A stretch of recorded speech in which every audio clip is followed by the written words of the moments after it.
Hello everybody, I'd like to introduce you to my projectile motion project.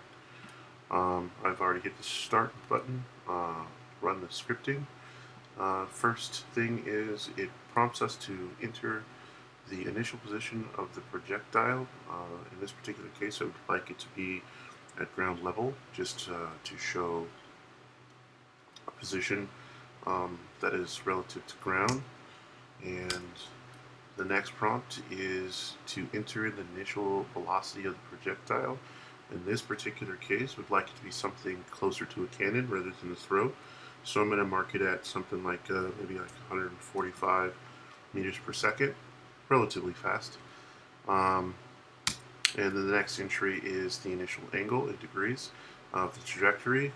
Because 45 is going to be our optimal level, or the optimal angle, I'm going to go ahead and throw that in there.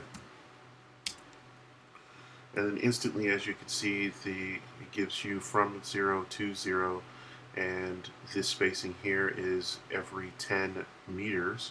As you can see, it goes kind of far out to a little beyond 2, so looking at 2200 meters, so that's why it's kind of small there. And it tracks it. That's a for loop right there that is tracking by every 10 meters. And I kind of make that color because it was kind of cool. And then this one is the angle of the projectile every 2 degrees. So it gives you a really good idea as to what the projectile is going to do if you threw it anywhere from 0 to 90. And inside of that, it's kind of busy, but you can see that the 45-degree angle is going to be the optimum angle. Then over here, it gives you the total distance traveled at 2145.41, the maximum height of 536.35 meters, and the maximum flight time at 14.8 seconds. So that, in a nutshell, is my project. This is also a for loop, so you know. Um, and I did have some